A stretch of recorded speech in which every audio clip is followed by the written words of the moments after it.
Gracias por su asistencia. Vamos a comenzar la sesión de este mes. Le toca al Instituto Nacional de Enfermedades Respiratorias.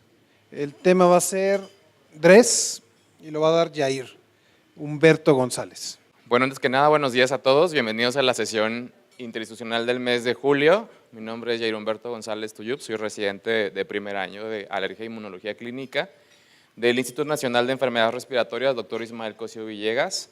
Y en esta ocasión vamos a abordar el tema de síndrome de reacción a medicamentos con eosinofilia y síntomas sistémicos, síndrome de DRES. Como introducción tenemos que las reacciones cutáneas adversas graves son poco comunes y ocurren aproximadamente en el 2 al 3% de la población y se describen de entre las principales el síndrome de Stevens-Johnson, lo que es la necrólisis epidérmica tóxica, la pustulosis exantemática aguda generalizada y lo que es el síndrome de reacción a medicamentos con eosinofilia y síntomas sistémicos, el síndrome de DRES, el tema que abordaremos el día de hoy.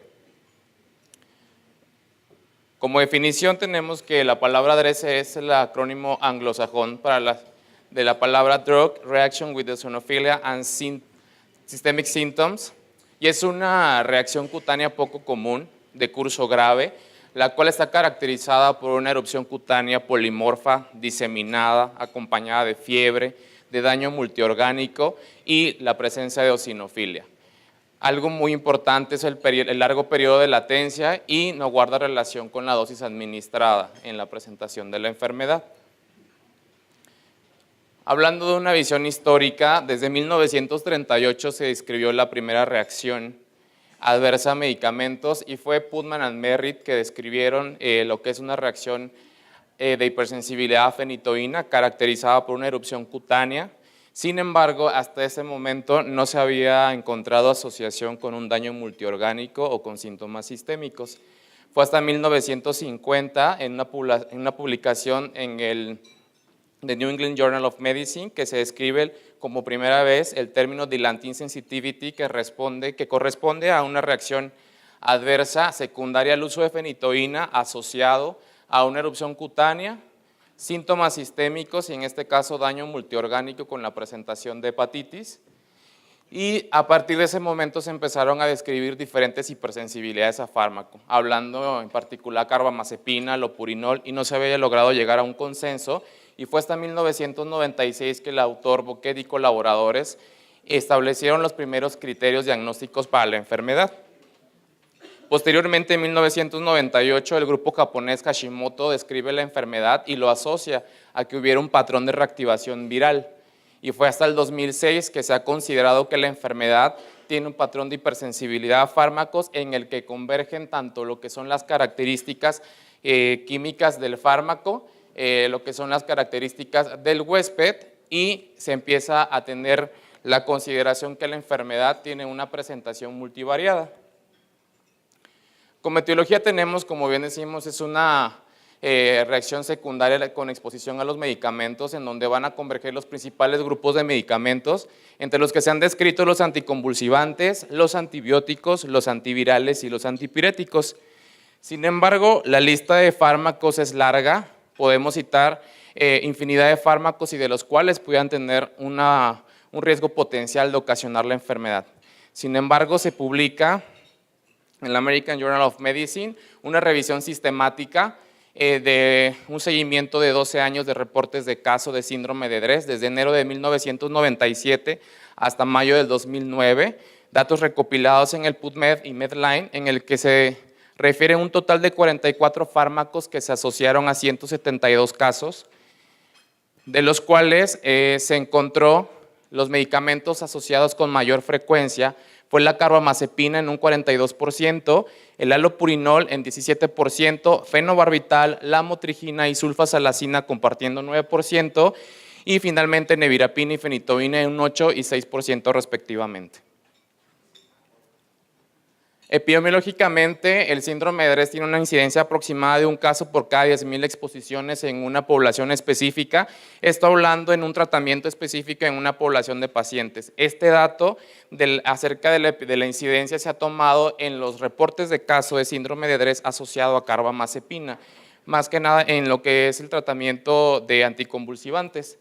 La enfermedad no tiene predilección por raza, por género o por edad. Sin embargo, en el estudio, en la revisión sistemática antes mencionada, la edad promedio al momento del diagnóstico fue aproximadamente de 50 a 55 años. Algo muy importante por mencionar, no tiene relación con antecedentes personales o familiares de atopia. Las complicaciones se estiman hasta un 3 a 5% de los casos, lo que pudiera conllevar a una mortalidad hasta de un 10% por las complicaciones ante el daño multiorgánico. Hablando de la historia natural de la enfermedad, es importante comentar lo que es el periodo de latencia, la cual se ha descrito de 3 a 8 semanas, y posteriormente al inicio de la sintomatología va a seguir un orden cronológico de las manifestaciones, iniciando con lo que es la presencia de fiebre, que es el síntoma sistémico presente en el 100% de los casos y que precede lo que es la erupción cutánea, continuando con el daño multiorgánico y la presencia de eosinofilia. Esta presentación clínica se ha descrito en aproximadamente un tiempo de 2 semanas, sin embargo pudiera ser más prolongado si no se inicia un tratamiento sistémico. Y durante lo que es el periodo de latencia hasta lo que es la resolución total de los síntomas, pudieran existir nuevos eventos posteriores al inicial. Eso es importante mencionarlo porque en una reexposición el periodo de latencia ya no va a ser el mismo. En una reexposición el periodo de presentación puede ser desde minutos a horas con un segundo evento de síndrome de Dres. Esto va a estar asociado a lo que es la reactivación viral. Se ha descrito a la familia de los herpes virus como el principal efector, sin embargo el más estudiado ha sido el virus herpes humano tipo 6, y va a ser una de las situaciones especiales durante el abordaje diagnóstico porque pudiéramos apoyarnos con carga viral para esta familia de herpes como una de los desencadenantes de la enfermedad. Entonces recalco que el primer evento de síndrome de Dres, un periodo de latencia prolongado de 3 a 8 semanas y un segundo evento con una reexposición pudiera suceder en minutos a horas. Hablando de las manifestaciones clínicas, es una enfermedad caracterizada por la presencia de fiebre en el 100% de los pacientes, continuando con una erupción cutánea diseminada, afectación a órganos internos. Respecto a las manifestaciones cutáneas, lo principal se comenta que es una enfermedad que no tiene un patrón de erupción cutánea característico. Sin embargo, las lesiones cutáneas están presentes desde un 73% hasta un 100% de los pacientes y se va a caracterizar desde lesiones primarias, desde pápula, placas infiltrantes, lesiones con frecuencia todas polimórficas sin un patrón característico, hasta tener lesiones tipo exfoliativas, acompañado de edema facial hasta en un 76% de los pacientes, así como lesiones de la mucosa oral se han descrito aproximadamente en la mitad de los pacientes. Sin embargo, este dato no es el característico de la enfermedad, sin embargo, sí se ha encontrado. En esta imagen podemos observar las características clínicas. En esta imagen hablamos de la presencia de pápulas purpúricas generalizadas, que pudiera ser la única manifestación que pudiéramos tener en la presentación del caso, hasta lesiones infiltrativas en el tronco, la presencia de edema facial y si observamos con la preservación periorbital, la erosión en los labios, como vimos, pudiera haber lesiones a nivel de mucosas en la mitad de los pacientes y la descamación en la etapa de resolución. La dermatitis exfoliativa pudiera ser una manifestación tardía también de la enfermedad. Es difícil que todas estas características clínicas converjan al mismo tiempo. Normalmente lo característico es la erupción maculoeritematosa polimórfica, que no sigue un patrón característico.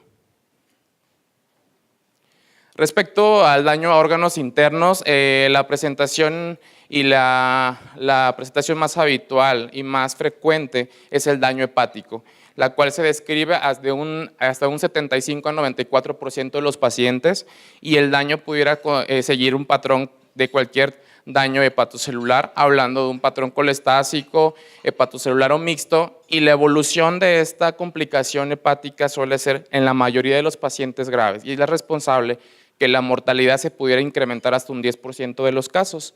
Respecto a las anormalidades hematológicas, hablamos de la eosinofilia hasta en un 95%, leucocitosis 90% y linfocitos atípicos hasta en un 67% de los pacientes. Cabe mencionar que además de estas tres características, la linfadenopatía, tanto local como generalizada, está presente en el 50-60% de los pacientes, ya sea con involucro de un solo ganglio o más de 2 ganglios, con una medida promedio de mayor de 2 centímetros para cada ganglio afectado.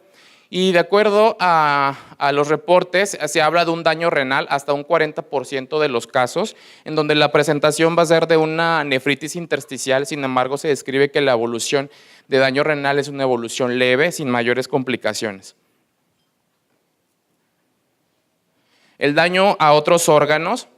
Tenemos a nivel pulmonar presenta hasta un 30% de los pacientes y se ha encontrado lo que es la presencia de neumonitis intersticial eosinofílica, la pleuritis. A nivel cardíaco, reportes hasta de un 27% con la presencia de miocarditis por hipersensibilidad, miocarditis eosinofílica necrotizante, citando esta última como una de las principales complicaciones fatales para la enfermedad, la cual apoya el incremento de la mortalidad arriba de un 5% de los pacientes.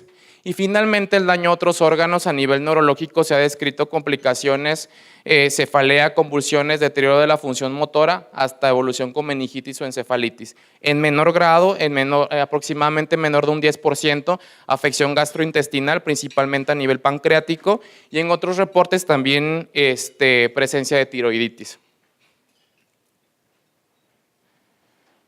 Para abordar la fisiopatología, hablaremos inicialmente de que es una enfermedad con susceptibilidad genética específica, en donde van a converger diferentes situaciones. Primero que nada, tendremos una respuesta inmune anormal, en donde van a interactuar las características del huésped, las características del fármaco y finalmente el involucro de un microambiente. Entonces iniciaremos con lo que son las características del huésped, en donde abordaremos los mecanismos fisiopatogénicos acerca de la genética en esta enfermedad. Y vemos que el DRESS tiene una asociación con el HLA y esta predisposición a daño va a ser de acuerdo al polimorfismo del alelo de HLA que encontremos, y esto va a dar una variación de expresión en los distintos órganos, va a dar distintas manifestaciones. Para esto se ha descrito que encontremos diferentes polimorfismos, de los cuales citaremos de los más prevalentes en el caso de carbamazepina y fenitoína, polimorfismos en el alelo HLA-B1502, en el caso del alopurinol, el 5801, en el caso del abacavir, 5701, y el nevirapina, el 3505, de los cuales en el caso de carbamazepina y fenitoína vemos una fuerte asociación con la enfermedad con un OR de hasta 71.9 en los pacientes.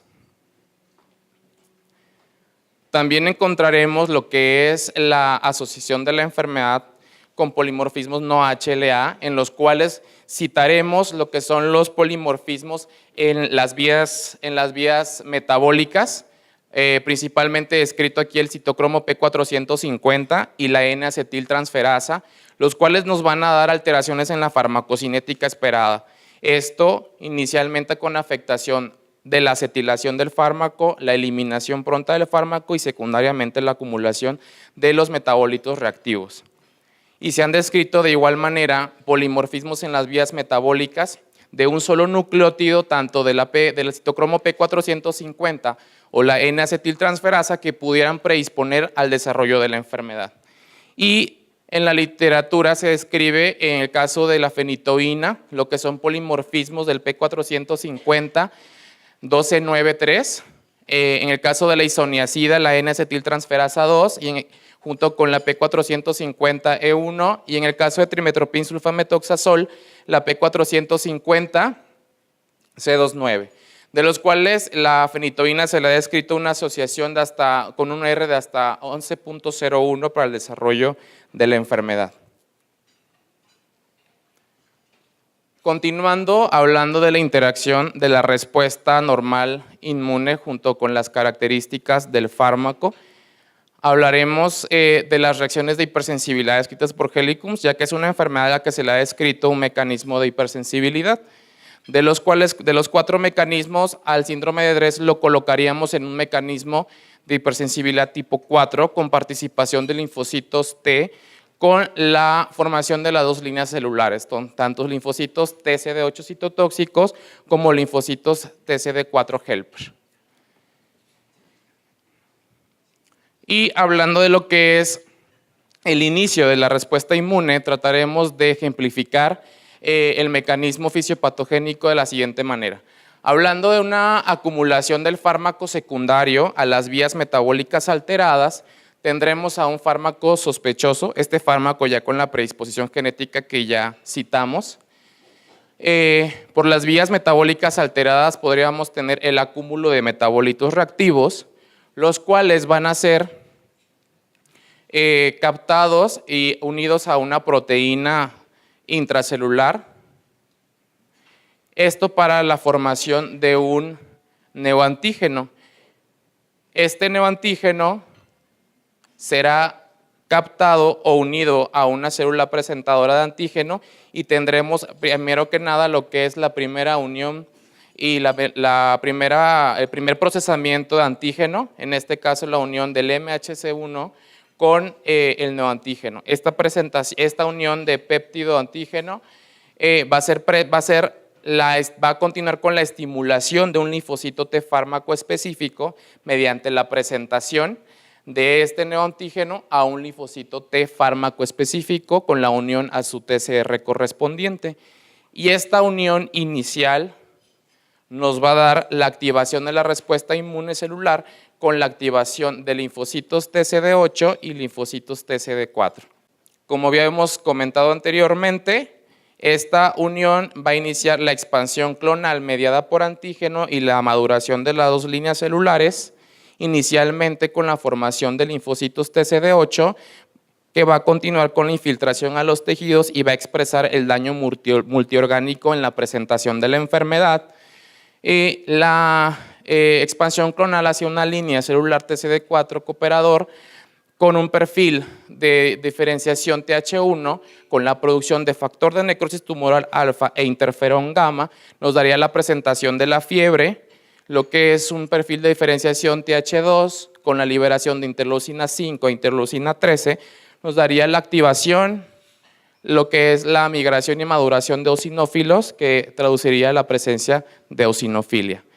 Y de igual manera se ha descrito que haya también una expansión clonal a nivel de los linfocitos B, y esto con la producción de inmunoglobulina G. Sin embargo, hasta la fecha no se ha determinado que esto tenga utilidad al momento del diagnóstico de la enfermedad. Sin embargo, sí se describe que hay la producción de inmunoglobulina no dependiente del fármaco. Es más por la presentación del antígeno. ¿Qué sucede a nivel de lo que es el complejo mayor histocompatibilidad con el neoantígeno y el receptor TCR del linfocito T?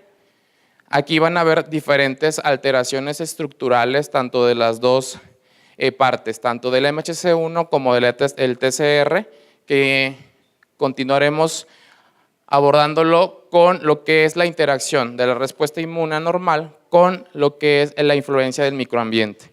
Y aquí hablaremos de la reactivación viral, y aquí explicamos la reactivación cruzada entre lo que es el linfocito T.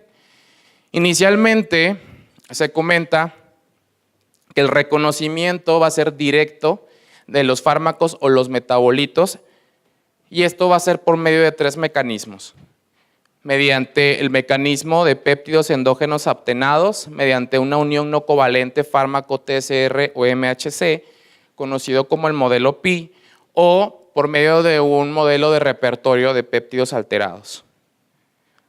Para esto hablaremos del concepto de inmunidad heteróloga, que trata de explicar lo que es la primoinfección viral en un paciente con un alelo de riesgo que va a tener una primoinfección viral que va a terminar con la formación de linfocitos T específicos de memoria a un péptido viral, y que posteriormente a la exposición a un medicamento, este por medio de reactivación cruzada y por medio de los mecanismos antes citados, va a haber un reconocimiento de estos péptidos endógenos y a su vez va a haber una activación del linfocito T mediante lo que es el reconocimiento peptídico del MHC1 hacia un TCR.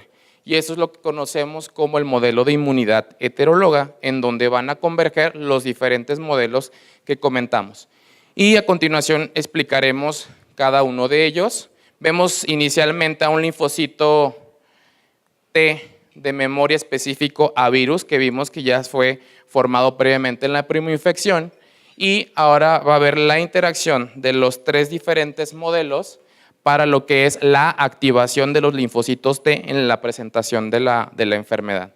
Inicialmente el modelo apteno-proapteno, el modelo Pi y el modelo de repertorio péptido alterado. En el caso del modelo apteno-proapteno, vemos cómo tenemos un linfocito T de memoria específico a virus que mediante una reactividad cruzada o también se ha descrito por medio de mimetismo molecular, se pudiera reconocer lo que es un neoantígeno. En este caso vemos cómo es un péptido unido a lo que es el fármaco y este nuevo neoantígeno es el que va a ser presentado por esta molécula de MHC que va a ser reconocido por este receptor TCR y eso es lo que nos va a dar el modelo apteno-proapteno, que no es más que la conjugación por enlaces covalentes fármaco-proteínas del huésped, conocido como la aptenización, con la consiguiente unión a MHC, presentación a su correceptor TCR, con la consiguiente activación de linfocitos T y una respuesta inmune. Existirán fármacos de los cuales el fármaco como tal no es la sustancia más activa, sino el metabolito pudiera ser el más reactivo y esto corresponde al caso de los proaptenos. En cualquiera de los dos, el modelo es el mismo, apteno-proapteno mediante la unión a una proteína.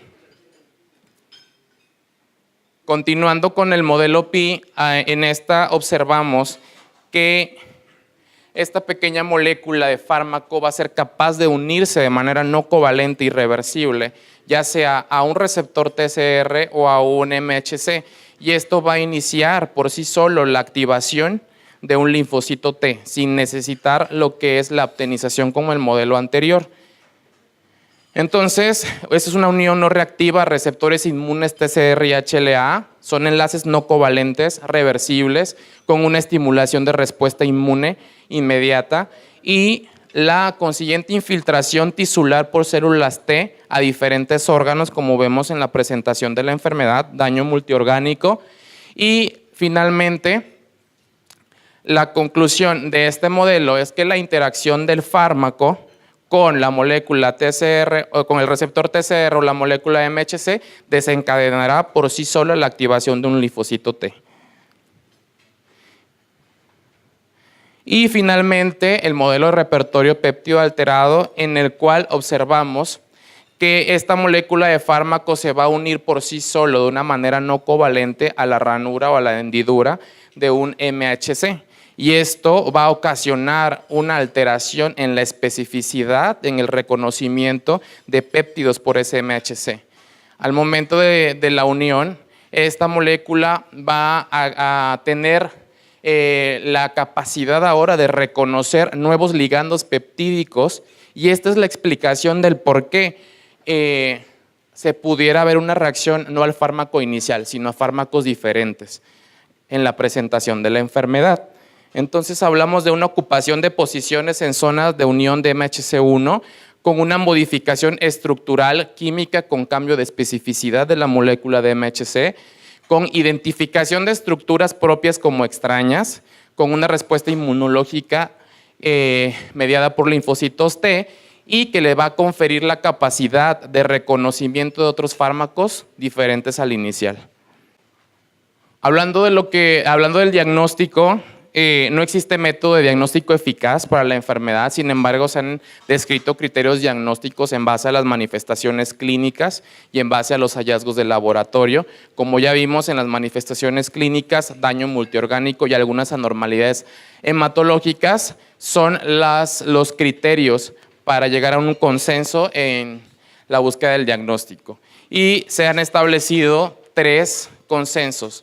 Los originales desde lo que es 1996 por Boquet y colaboradores, el Registro Europeo de las Reacciones Cutáneas Adversas Graves y lo que es el consenso japonés para las reacciones cutáneas adversas graves, de los cuales vamos a comentar ahorita las diferencias entre cada uno de ellos, iniciando con los primeros desde 1996 por Boquet y colaboradores, en los que describía una erupción cutánea asociada a fármacos.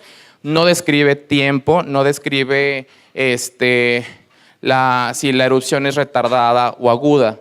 La presencia de adenopatías más de 2 centímetros, la presencia de eosinofilia con más de 1500 células, la presencia de linfocitos atípicos sin dar un valor a la presencia de estos, y el daño multiorgánico, ya sea cualquiera de estas 4 afectaciones, ya sea hepatitis, nefritis intersticial, neumonitis intersticial o lo que es la miocarditis.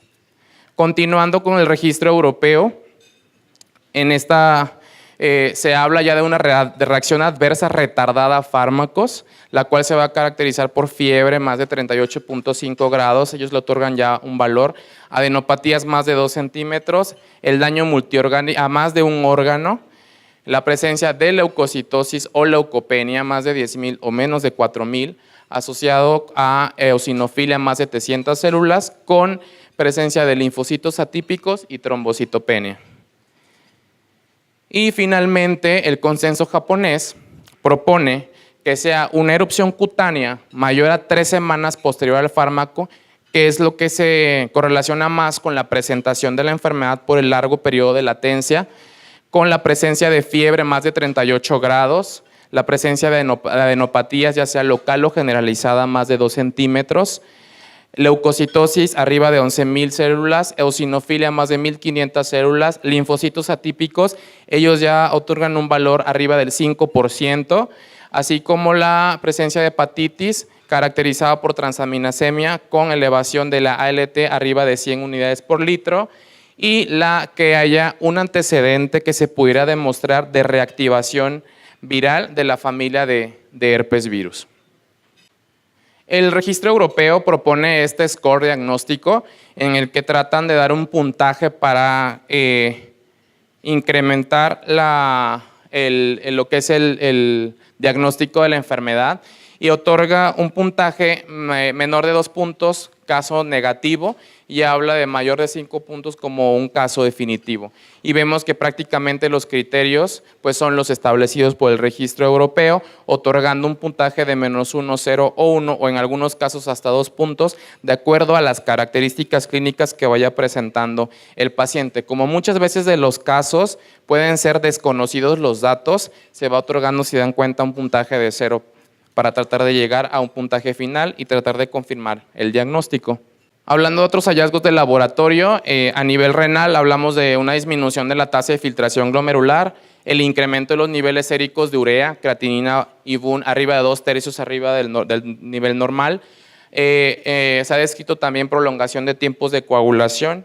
Se ha descrito que pudiéramos apoyarnos de lo que es la carga viral por PCR de la familia de herpes virus para demostrar una reactivación viral como preefector de la enfermedad, y también a nivel de investigación se ha medido los niveles elevados de tanto de factor de necrosis tumoral alfa como interferón gamma, ya que estos persisten elevados durante hasta 3 meses después de la presentación de la enfermedad.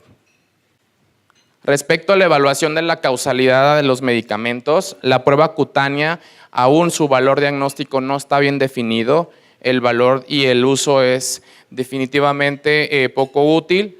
Esto respecto, ya vimos, por el tipo de mecanismo fisiopatológico, no corresponde a una hipersensibilidad tipo 1, y en el caso de la prueba de parche se ha reportado la producción de reacciones cutáneas graves a la hora de hacer una prueba de parche, por lo tanto no está indicado su uso, además de que pudiera existir como sesgo las reacciones irritativas propiamente del medicamento en la prueba de parche.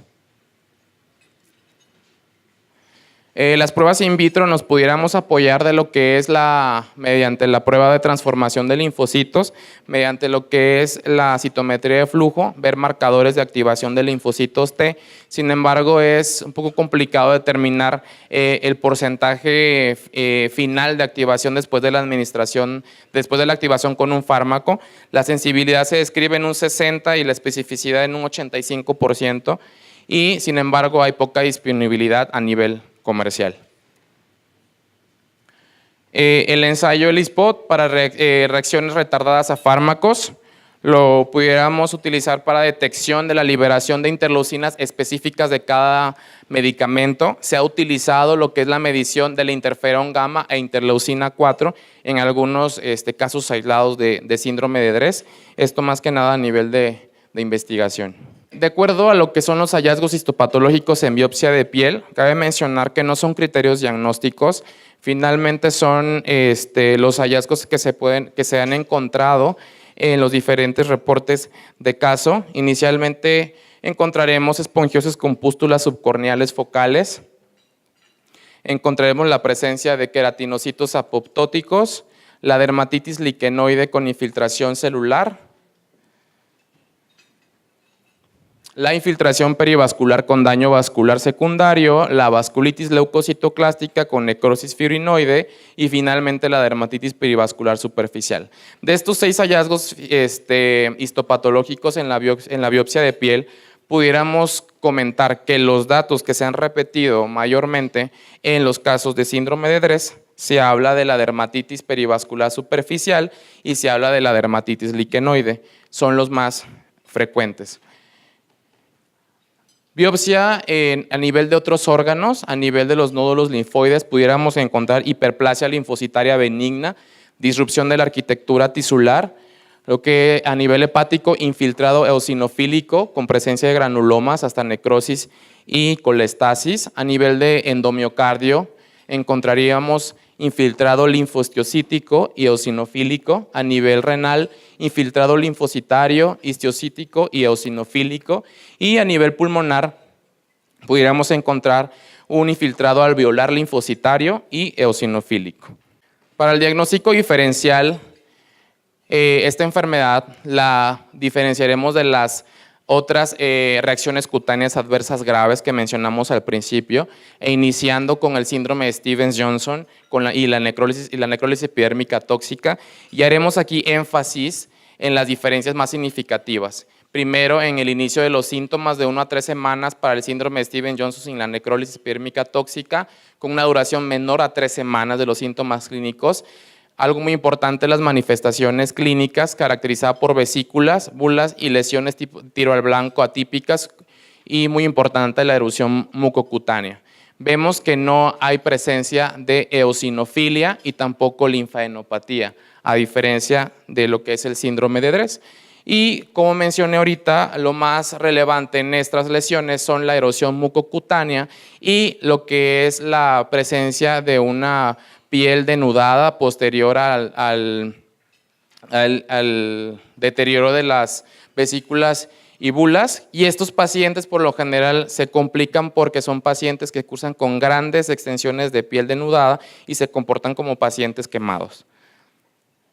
Y continuando con el diagnóstico diferencial, hablamos con la pustulosis exantemática aguda generalizada. Vemos igualmente que esto es muy importante resaltarlo, el inicio de los síntomas. Esta reacción cutánea grave es más aguda, en un periodo de 48 horas, y la duración de los síntomas no va más allá de 1 semana, y es caracterizada por pústulas, edema facial, vesículas, bulas a tensión con lesiones tiro a blanco. Y algo muy importante de mencionar es que esta enfermedad es muy poco probable que tenga daño a órgano interno. En esta imagen podemos observar la presencia de la pustulosis generalizada con las pequeñas vesículas. Y finalmente se hace mención también el diagnóstico diferencial con la eritrodermia, en la cual lo más relevante va a ser las diferencias clínicas. En la eritrodermia vemos la presencia de placas eritematosas y edema en más del 90% de la superficie corporal, con o sin exfoliación difusa. y de igual manera con la anterior mencionada, es muy poco frecuente que haya un daño a órgano interno. Y en esta imagen podemos ver la presencia de la eritrodermia generalizada. Lo más importante es que abarca más del 90% de la superficie corporal. Respecto al tratamiento, hasta la fecha no se han realizado ensayos controlados para determinar la eficacia del tratamiento. Todas las recomendaciones del tratamiento están basadas en informes de expertos y en la experiencia clínica de los reportes de caso, lo que nos da un nivel de evidencia 4 para las recomendaciones del tratamiento. Y el tratamiento se refiere ante un escenario clínico de un diagnóstico de DRESS, inicialmente con suspender el fármaco sospechoso, aquí haciendo un análisis muy estrecho respecto al tiempo de latencia, al inicio de los síntomas con respecto al inicio del fármaco, y vemos con un nivel de evidencia 4, en el escenario clínico de un síndrome de DRESS con daño orgánico significativo, hablamos de inicio de prednisona vía oral a una dosis de 0.5 a 1 miligramo por kilogramo durante 6 a 8 semanas con un nivel de evidencia 4. Y finalmente el uso de metilprednisolona intravenosa se ha descrito a dosis de 30 miligramos por kilo durante 3 días para los casos en que después de una semana de iniciado el esteroide no veamos mejoría de las lesiones o incluso podamos observar empeoramiento de los síntomas y de los laboratorios que nos pudieran indicar un daño severo a órganos internos. En el caso de un síndrome de DRESS con manifestación clínica de una dermatitis exfoliativa con grandes superficie corporal dañada, se documenta con un nivel de evidencia 4 el ingreso a una terapia de cuidados intensivos para una terapia de sostén adecuada y un manejo como de paciente quemado. El uso de antihistamínicos, los anti-H1 como tratamiento sintomático para los síntomas iniciales de prurito, y el caso de los esteroides tópicos, únicamente para lo que es la afección cutánea localizada, también como tratamiento sintomático de algunas lesiones. Se propone propionato de clobetasol, 30 gramos por día, cada 12 o 24 horas, dipropionato de betametasona, 45 gramos día, cada 12 o cada 24 horas. Y respecto a los esquemas alternativos, estos estarían indicados como ahorradores de esteroides, especialmente en casos que no respondan al tratamiento. Sin embargo, también su uso es de acuerdo a la experiencia clínica de los reportes de caso. Se habla de la inmunoglobulina intravenosa, la cual basada en reportes de caso se propone una dosis inicial de 0.5 gramos por kilogramo durante 2 días consecutivos cada mes como agente ahorrador de esteroide. Sin embargo, en los reportes esta dosis o este esquema inicial se le ha visto efectos adversos severos. Entonces se prefiere o se propone el uso de una dosis de 2 gramos por kilogramo día dividido en 5 días en casos graves, pero combinado con terapia esteroidea. Porque en la dosis anterior, cuando se maneja como monoterapia, el hecho de tener efectos adversos graves ha llevado al uso del esteroide sistémico de manera más prolongada de lo que se hubiera utilizado para el síndrome como tal. Respecto a otros esquemas alternativos, hablamos de ciclofosfamida a una dosis de 750 miligramos por metro cuadrado intravenosa, una dosis, y continuando 100 miligramos día hasta durante 6 meses. La ciclosporina en el caso de fallo de tratamiento con esteroide sistémico a una dosis de 100 miligramos cada 12 horas por 5 días. Micofenolato de mofetilo de 500 hasta 1500 miligramos cada 12 horas como ahorrador de esteroide. Se ha descrito su uso hasta durante 1 año. El uso de rituximab, hay un reporte de caso que comenta mejoría, adecuada evolución, sin embargo no describen la dosis utilizada, se utilizó durante 1 mes con remisión de las lesiones. La terapia experimental, si nosotros corroboramos que haya una coinfección o una reactivación viral, como ya vimos en los mecanismos fisiopatológicos, podríamos utilizar el tratamiento antiviral con ganciclovir, el uso de plasmaféresis en caso de fallo al uso de ciclosporina o esteroides, y en particular la N-acetilcisteína se ha reportado su uso como un repletador de glutatión en los casos de síndrome de DRESS asociado a anticonvulsivantes con la depresión de estas vías oxidativas. Entonces, el algoritmo de tratamiento sería ante un diagnóstico de DRESS mediante los 3 consensos, tanto Bokeh, Regiscar o JSCAR, que confirmemos el diagnóstico. Lo inicial será retirar el fármaco, valorar el ingreso a una unidad de cuidados intensivos de acuerdo a las características del paciente, continuando con una terapia de sostén, valorar el uso de antihistamínicos o esteroide tópico como tratamiento sintomático de apoyo, inicio de prednisona a una dosis de 1 miligramo kilogramo vía oral. Todos los consensos proponen durante un periodo prolongado, mínimo de 6 a 8 semanas, y podríamos apoyarnos para determinar si se trató de un evento asociado a una coinfección viral o a una reactivación viral mediante carga viral para la familia de herpes virus, y continuaremos con la evaluación hepática, la evaluación cardíaca, la evaluación pulmonar, porque vimos que son de las principales afectaciones que nos pudieran incrementar la mortalidad en esta enfermedad. Continuando con la evaluación renal, la evaluación endocrina y la evaluación gastrointestinal y finalmente la evaluación neurológica. Respecto al pronóstico y complicaciones, es una enfermedad potencialmente fatal. La evolución del daño multiorgánico nos pudiera llevar a un desenlace fatal. Hay riesgo de sobreinfección bacteriana por las lesiones dérmicas, insuficiencia respiratoria, falla renal aguda, insuficiencia cardíaca y o falla hepática.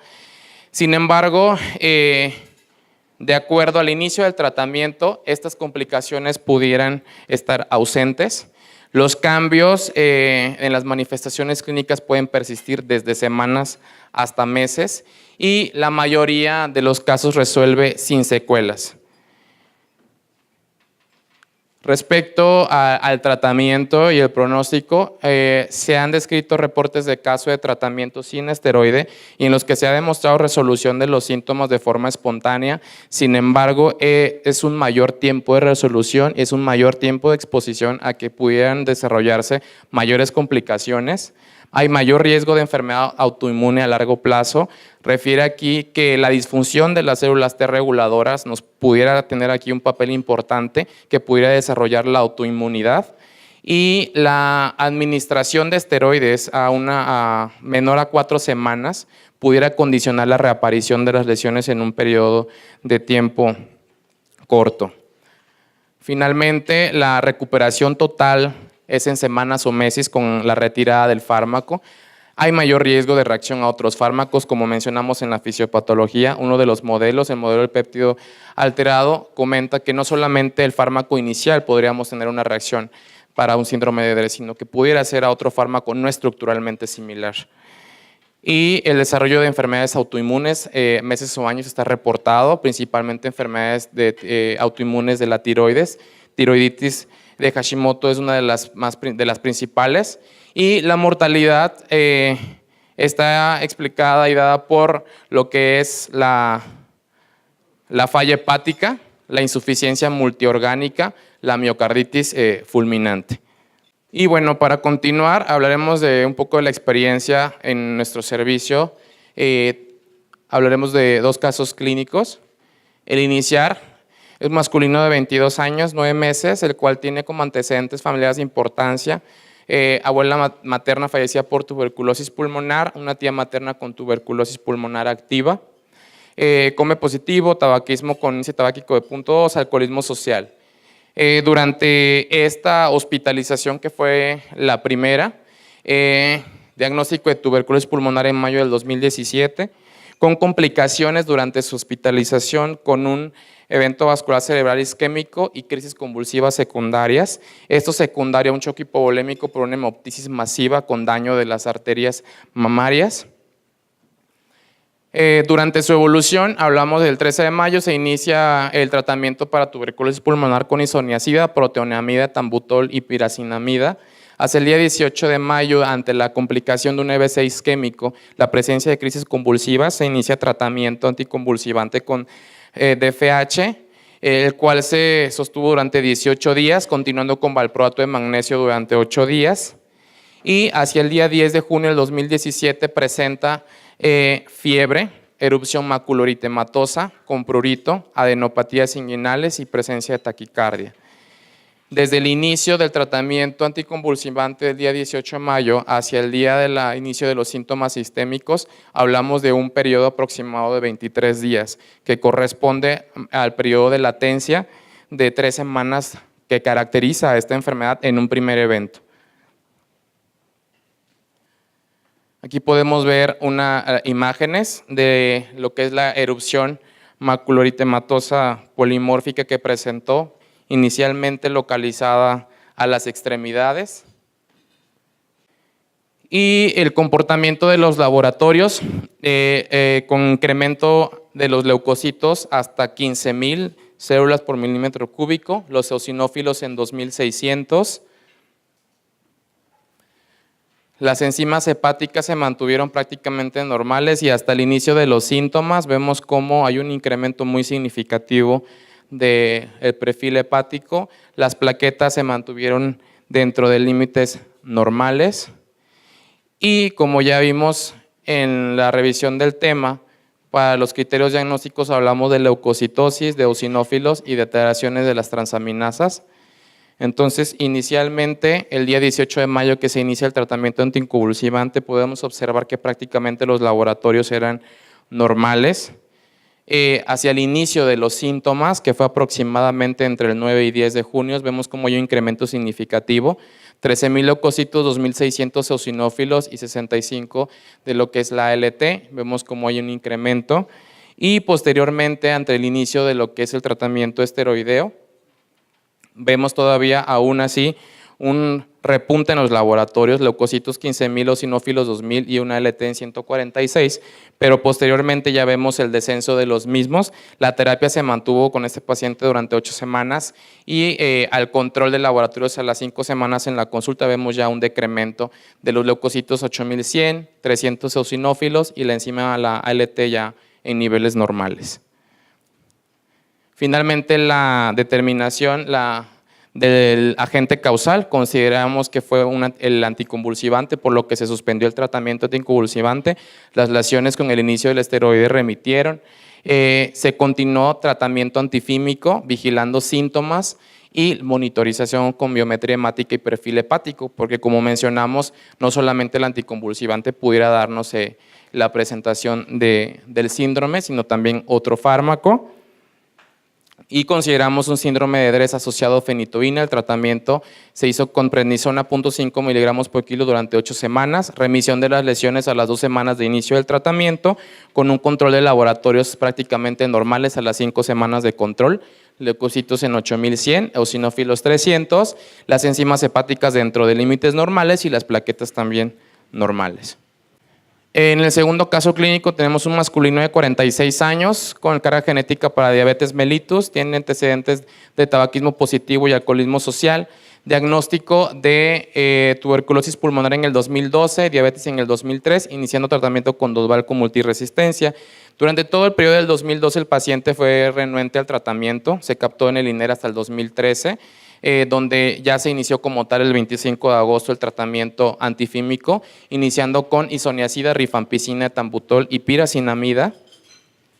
Hacia el día 9 de septiembre, en su domicilio, tiene una evolución con vómitos durante una semana, cefalea, astenia, adinamia. Acude a la consulta externa de clínica de tuberculosis, en donde el único hallazgo que se encontró en sus laboratorios fue eosinofilia. Hasta ese momento no había presentado erupción cutánea o algún otro síntoma sistémico asociado. Fue finalmente hasta el día 14 de septiembre que el paciente presenta fiebre de 40 grados, edema facial, erupción cutánea con descamación facial y a nivel de las extremidades. Desde el inicio del tratamiento antifímico hasta la presentación de los síntomas, vemos un periodo aproximado de 20 días igual, que corresponde con el periodo también de latencia. En este paciente vemos el incremento de los leucocitos prácticamente desde lo que es el inicio de los síntomas de vómito, 13,200 hasta leucocitos en 15,500. La presencia de eosinofila, cuando fue visto en la consulta en la primera ocasión, llegó con 1,683 eosinófilos sin síntomas sistémicos y al momento de los síntomas sistémicos incrementó hasta 3,100 y 4,329 eosinófilos, con la presencia de linfocitos atípicos en un 3%. incremento muy significativo de las enzimas hepáticas, la LT, desde 40 hasta un valor final de 440.4, y en este paciente en particular sí hubo trombocitopenia, iniciando con 350,000, y al momento de la presentación de los síntomas clínicos vemos una caída en la cifra total de 140,000 hasta 110,000 plaquetas. De igual manera, vemos durante el inicio del tratamiento DOTVAL, no hay mayor alteración más que la eosinofilia aislada al momento de la consulta. Durante el inicio de los síntomas vemos ya el repunte de leucocitos eosinófilos, incremento de las enzimas hepáticas, y las cuales se reportaron, el valor más alto en este paciente fue eosinófilos en 4,329 y 440 de ALT. Se inició prednisona 1 miligramo por kilogramo de peso. Se suspendió el tratamiento antifímico, se consideró un esquema alternativo de tratamiento, y se continuó el tratamiento durante 6 semanas con descenso de los laboratorios, leucocitos 8,200, 700 eosinófilos y 62 de ALT. Finalmente consideramos un síndrome de Dres asociado a antifímicos, un tratamiento con prednisona 1 miligramo por kilogramo durante 6 semanas. La remisión de las lesiones fue hasta las 4 semanas de iniciado el tratamiento con esteroide, y los laboratorios prácticamente normales a las 6 semanas de control, con leucocitos en 7,100, eosinófilos en 700, las enzimas hepáticas normales y las plaquetas 380,000. Por lo tanto, las conclusiones: podemos considerar sospechar síndrome de Dres en presencia de fiebre, erupción cutánea, daño multiorgánico y la presencia de eosinofilia en un periodo de latencia prolongado, siempre y cuando hablemos de un primer evento, y siempre puntualizando que no guarda relación con la dosis administrada. Puede reaparecer después de la introducción de fármacos estructuralmente no relacionados con el fármaco inicial.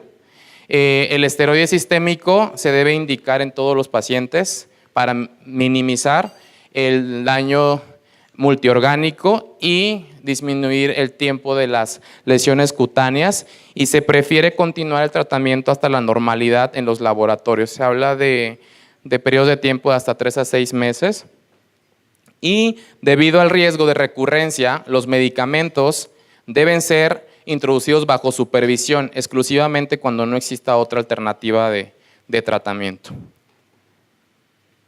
Y gracias por su atención.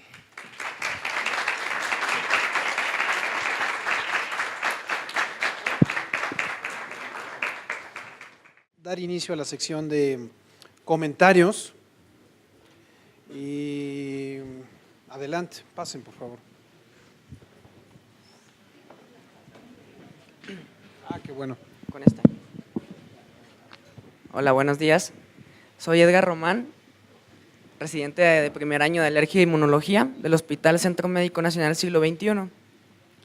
Bueno, primero que nada, agradecer al ponente, es muy buena plática, y comentar que la incidencia del síndrome de Dres, como comentó, es muy poca. Sí tenemos experiencia nosotros en el servicio.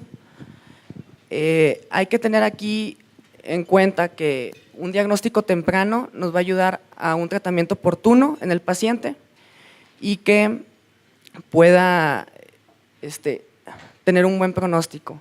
Ahora, signos de alarma nos tienen que alertar de que algunos pacientes con predisposición, como las que comentó el compañero, van a traer lo que viene siendo susceptibilidad a ciertas enfermedades de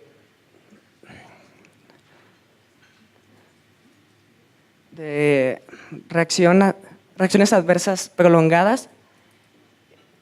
Ahora, estos signos de alarma, por ejemplo, en el síndrome de Dres, el eritema centrofacial es característico de esta enfermedad. A pacientes con este síntoma clínico, tienes que pensar uno que no pueda limitarse un solo exantema, sino que se pueda desarrollar un síndrome de Dres. Otras ormacodermias como lo que es el NET y el síndrome de Steven-Johnson pueden presentar otros signos clínicos como lo que viene siendo síndrome de Nikolsky positivo, las lesiones en diana atípicas, grandes extensiones de superficie corporal afectada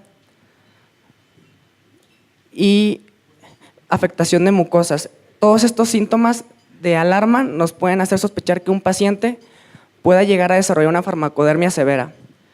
Ahora, se han visto en artículos que algunos fármacos, por ejemplo el alopurinol, tiene predisposición por afectación renal, otros como la fenitoína más predisposición hepática.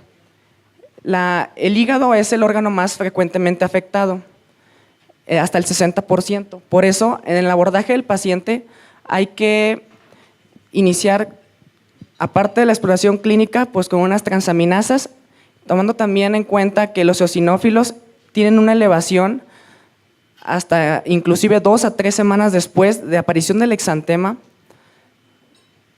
aunque las transaminasas hayan disminuido a lo más bajo, puede verse el aumento de los eosinófilos hasta este periodo de tiempo. El seguimiento de los pacientes que hayan tenido síndrome de Dres es muy importante porque, como comentaron, de meses a años después pueden presentar enfermedades autoinmunes, o también se han visto en literatura japonesa que algunos pacientes de 2 a 3 meses presentan lo que son una meningitis viral o activación de herpes zóster.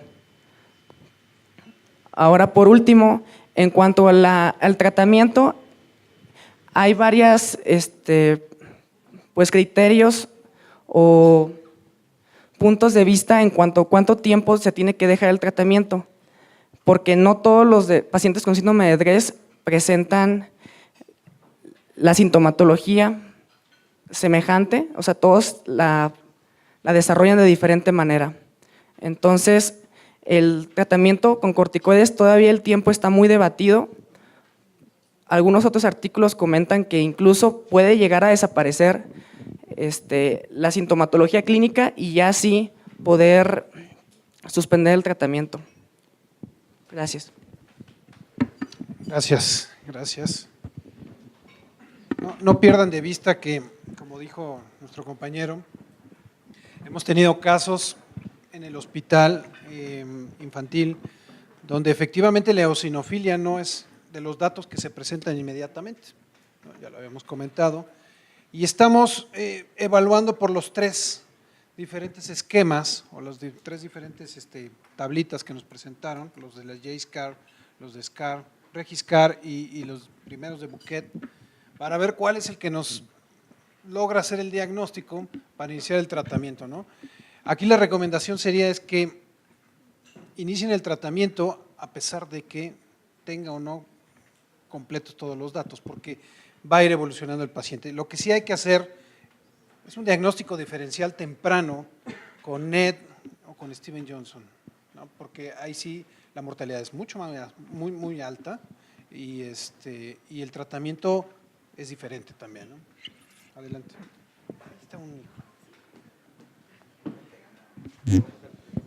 Buenos días, mi nombre es Jimena Montiel, soy residente del primer año del Servicio de Alergia e Inmunología Clínica del Hospital Infantil de México.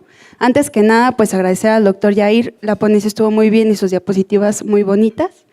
Y pues también agradecer a mis mentores y a mis compañeros pues la oportunidad de estar aquí en esta sesión en la que compartimos pues los conocimientos y las experiencias de nuestras instituciones de salud. Y pues bueno, sí retocar algunos puntos que, como ya lo explicó el doctor Yair, el síndrome de Dres tiene manifestaciones sistémicas que inicialmente podemos diferenciar de otras entidades, como ya lo explicó el síndrome de Stevens-Johnson y la necrólisis epidérmica tóxica, en la que pues la evolución es más progresiva en cuanto a dermatosis a máculas, y a comparación de las otras dos, el síndrome de Dres pues es más una afección sistémica.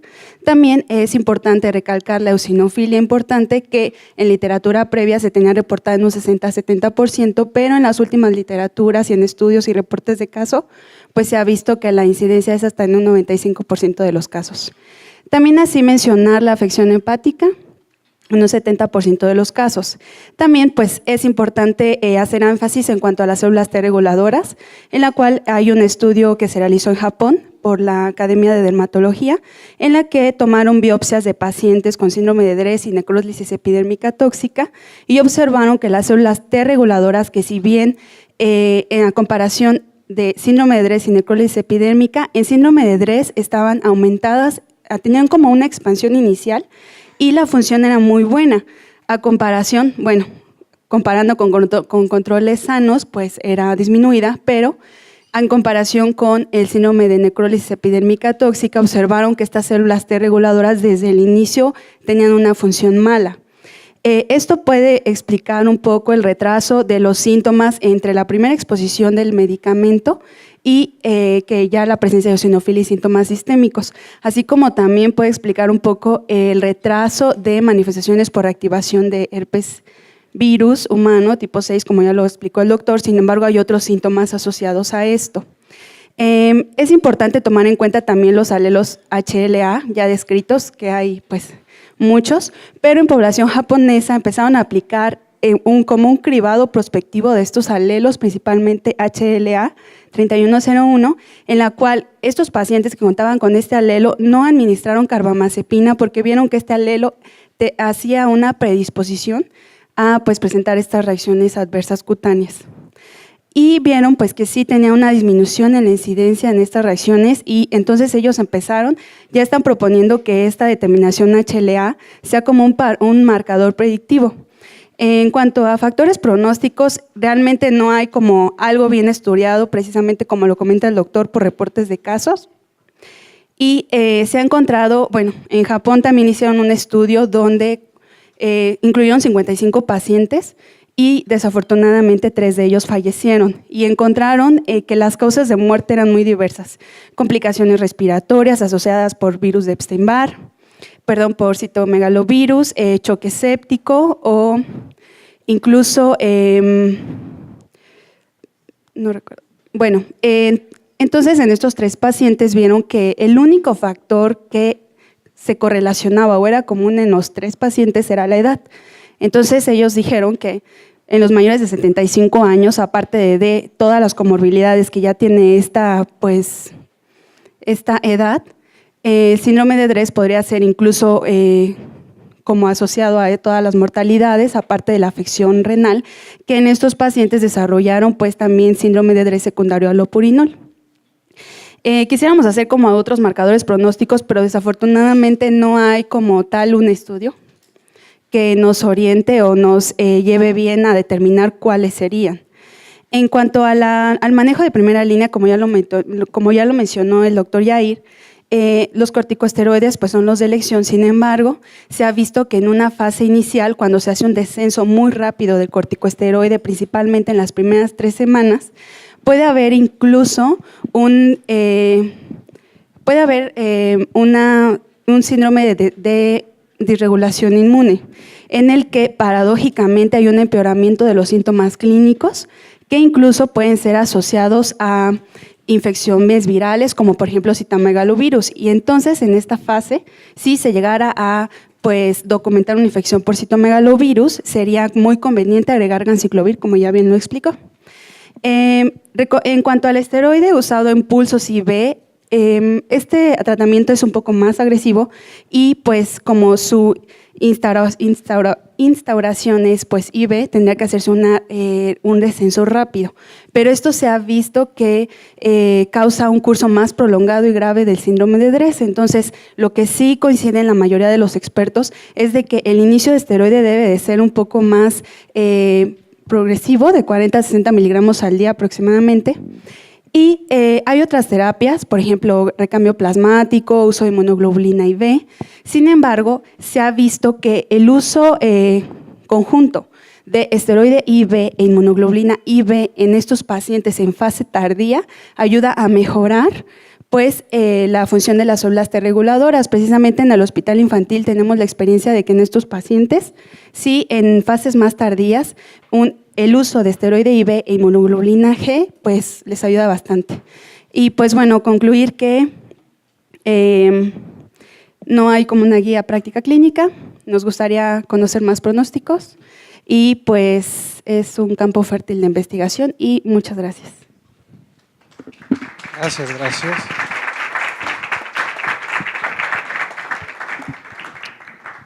Gracias. Vamos a tratar de no ser muy repetitivos, ¿no? Vamos a aportar cosas nuevas. Les pido, por favor, que tratemos de ser más concretos en nuestros comentarios y, por supuesto, lo que no se ha abordado o todas las aportaciones nuevas, se los vamos a agradecer mucho.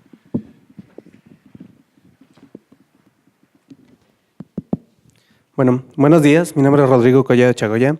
Soy residente de primer año del Hospital General de México. Antes que nada, igual, agradecer al ponente. Siento que fue una excelente plática, grandes diapositivas. Bueno, mi comentario sería en relación sobre todo al seguimiento de estos pacientes que tienen síndrome de Dres, puesto que, como ya comentó el compañero, lo más importante es el factor autoinmune. Existen ya diversos artículos que incluso remarcan el papel de interleucina 17 en la fisiopatología del síndrome de Dres. Además de esto, como su rol de fisiopatología en la autoinmunidad, ya lo comentó, el síndrome de Dres puede actuar como un epifenómeno que posteriormente da la presentación de ciertas enfermedades autoinmunes.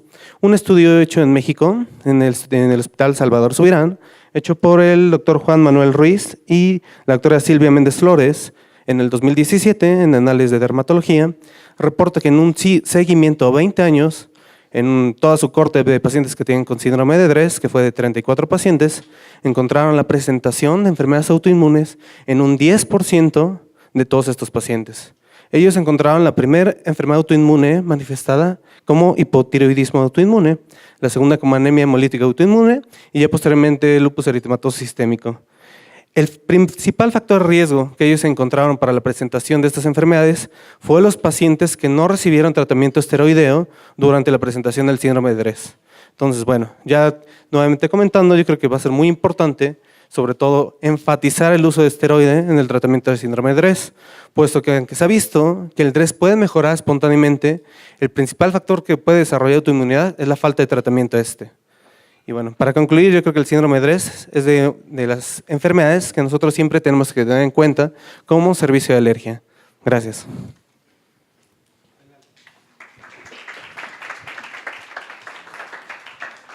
Bueno, yo vengo del Hospital 20 de Noviembre, residente de primer año del servicio.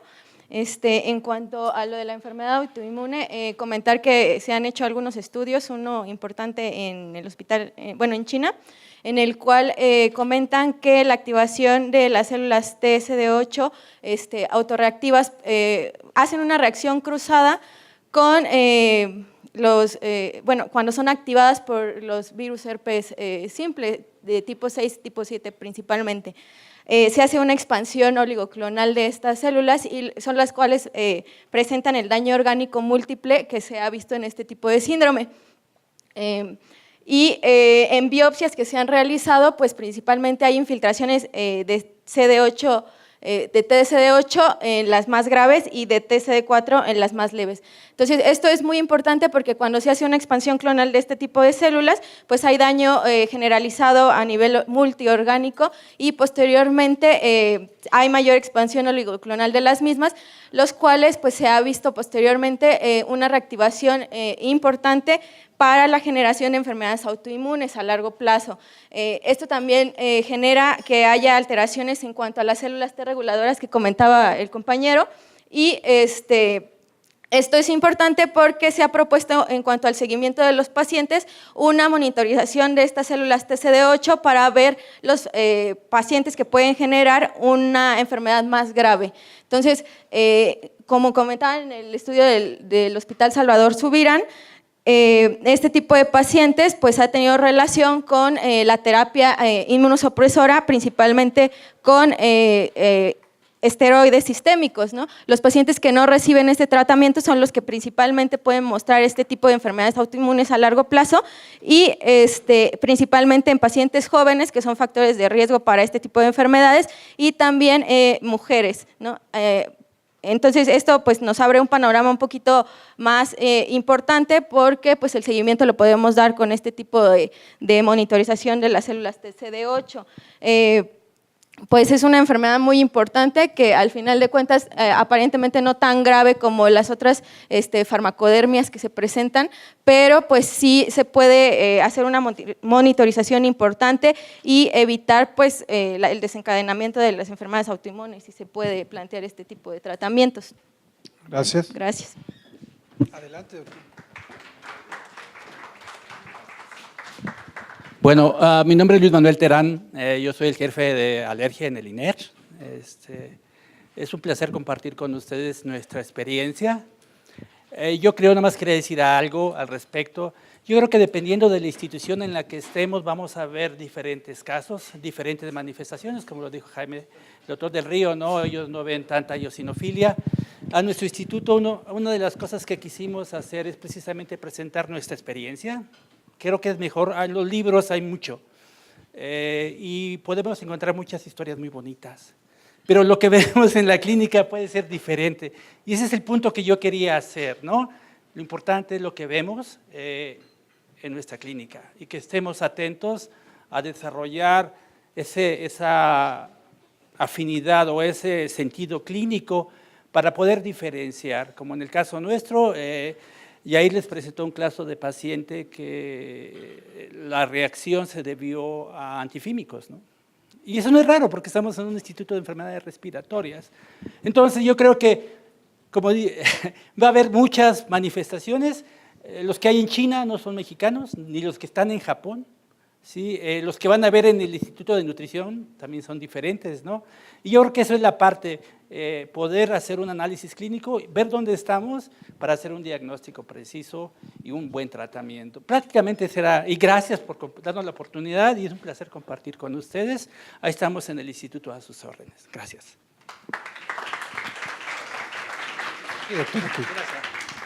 Gracias, doctor. Qué bueno que lo vemos por aquí. Sí. Nada más una pregunta muy rápida, también con relación al segundo caso que tuvieron. ¿Cómo hicieron o cómo trataron de identificar cuál fue el antifímico y qué tratamiento dieron después? ¿Cómo hicieron con ese paciente? O sea, me quedó la... Sí, es un caso muy interesante que incluso todavía estamos en el seguimiento, el paciente está hospitalizado todavía. El fracaso del primer régimen de tratamiento se identificó que pudiera ser piracinamida la droga sospechosa, entonces al paciente se le suspendió ese esquema de tratamiento, se egresó y se ingresó precisamente hace una semana para iniciar un nuevo esquema de tratamiento alternativo armado en el que no se incluye ni piracinamida ni rifampicina. Sin embargo, hace 3 días se inicia isoniazida y empieza a tener síntomas cutáneos. Empezó ahorita con erupción cutánea, no ha manifestado síntomas sistémicos, no ha habido incremento en los laboratorios, entonces estamos con el seguimiento muy estrecho de valorar si realmente la isoniazida pudiera ser un factor también desencadenante para un nuevo evento de DRESS, porque como ya vimos, no precisamente las drogas anteriores. En la ocasión pasada, el evento fue asociado nada más a piracinamida. Ajá. Sé que me faltan comentaristas, si se vienen acercando, por favor. El objetivo de este foro es que la comunidad de alergólogos manejemos los temas actuales y de más alto nivel, con la calidad de la evidencia científica más importante que hay, ¿no? No es una competencia, ¿no? Todas las aportaciones que hagan son bienvenidas. Aquí nadie viene a ver quién sabe más que otros, sino al contrario, venimos a formar un conocimiento sólido, a formar lazos y bueno, básicamente ese es el objetivo y la misión de estas sesiones que tienen más de 10 años que se generan, ¿no? Entonces, vamos a continuar con el comentario rápidamente, por favor. Buenos días a todos, mi nombre es Ricardo, soy residente del Instituto Nacional de Pediatría y bueno, les quería comentar brevemente el caso de mi experiencia, una experiencia que tuve en el tercer año de residencia con una paciente que tenía 15 años de edad, tenía el diagnóstico de un síndrome colestásico, inicialmente llegó con ictericia, prurito, se le hizo un abordaje, se le empezó dentro del tratamiento por unas bilis totales de 20, fenobarbital como un coadyuvante pues como colerético. Sin embargo, bueno, la paciente mejoró, se mantuvo hospitalizada durante un mes y se egresó. A su egreso, días después del egreso, comenzó con fiebre elevada, comenzó con la aparición de este rash característico y con edema facial. Dos o tres días después, ingresó a la unidad de urgencias de regreso al hospital con la presentación de dificultad respiratoria y en las placas se objetivó la presencia de derrame pleural.